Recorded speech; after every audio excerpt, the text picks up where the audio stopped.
Hello दोस्तों, आपका इस डिफरेंट बिटवीन चैनल पे स्वागत है, वेलकम है। राष्ट्रीय राजमार्ग पर बस्ती से गोरखपुर के रास्ते में संत कबीर नगर में मगहर नगर पंचायत है, जहां स्थित है कबीर का निर्वाण स्थल। संत कबीर नगर से निकटतम एयरपोर्ट गोरखपुर है, जो कि 40 किलोमीटर की दूरी पे स्थित है। इसका निकटतम रेलवे स्टेशन मगहर है। सड़क के द्वारा आप बिल्कुल यहाँ आ सकते हैं। मगहर संत कबीर नगर के मार्ग से भी जुड़ा हुआ है। यहाँ पर गोरखपुर, बस्ती और फैजाबाद एवं लखनऊ से राष्ट्रीय राजमार्ग द्वारा पहुँचा जा सकता है। जीवन में मरना भला है, जो मरी जाने कोय, मरना पहले जो मरे अजय अमर सो होए। 16वीं सदी के महान संत कबीरदास जी वाराणसी में पैदा हुए थे। लगभग पूरा जीवन यहीं बिता, लेकिन जीवन के आखिरी समय में वो मगहर चले गए। मगहर में भीषण अकाल के समय मगहर में पहुंचकर उन्होंने एक जगह धुनी रमाई, जहां से जल स्रोत निकल आया, जिससे धीरे धीरे एक तालाब का रूप ले लिया। तालाब से हटकर उन्होंने आश्रम की स्थापना की। उस समय एक कहावत थी कि काशी में मरने से मोक्ष मिलता है और मगहर में नरक मिलता है। कबीरदास जी इसी अंधविश्वास को तोड़ना चाहते थे। यहीं पर जब उन्होंने अपना शरीर छोड़ने का समय निकटतम आने पर संत कबीरदास जी ने अपने शिष्यों को पूर्व सूचना दी। शिष्यों में हिंदू और मुसलमान दोनों थे। हिंदू चाहते थे कि कबीर का शव जलाया जाए और मुसलमान उसे दफनाने के लिए कटिबद्ध थे। लेकिन कबीर के मरने के बाद उनके स्थान पर फूल मिले। आधे फूल बांटकर उस हिस्से में हिंदुओं ने आधे जमीन पर गुरु की समाधि बना दी और मुसलमानों ने अपने हिस्से के बाकी आधे फूलों से मकबरा तथा आश्रम को समाधि स्थल बना दिया गया। संत कबीरदास जी की यही समाधि स्थल रूप है। यहाँ पे पूरा अंदर तक इनकी कृतियों को उभेरा गया है। कबीर के मजार और समाधि स्थल मात्र 100 फीट की दूरी पे अलग अलग में स्थित है। समाधि भवन के दीवारों पर कबीर के पद उकेरे गए हैं और इस समाधि के पास एक मंदिर है, जिसे कबीर के हिंदू शिष्यों ने सन 1520 ईस्वी में बनवाया था।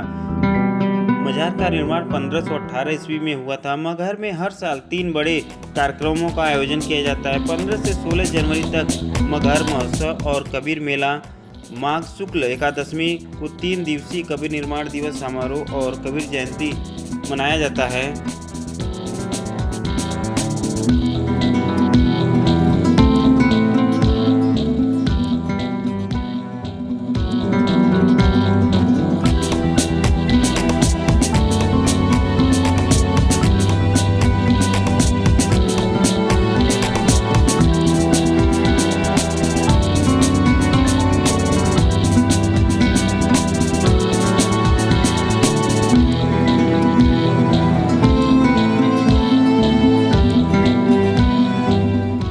ये वही तालाब है जिसे भीषण अकाल के समय में मगहर में पहुंचकर संत कबीरदास जी ने एक धुनी रमाई और जल स्रोत निकल आए, जो धीरे धीरे एक तालाब का रूप ले लिया।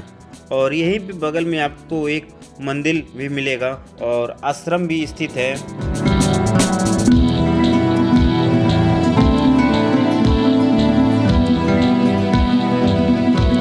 यह महान संत कबीरदास जी का निर्वाण स्थल 28 एकड़ में फैला हुआ है और यहीं पे संत कबीरदास जी का मजार स्थित है। जो आप देख रहे हैं, ये वही संत कबीरदास का मजार और समाधि स्थल है।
दोस्तों, यह संत कबीरदास जी की साधना का स्थान है। संत कबीरदास जी यहीं पे एक गुफा में अपना साधना किया करते थे।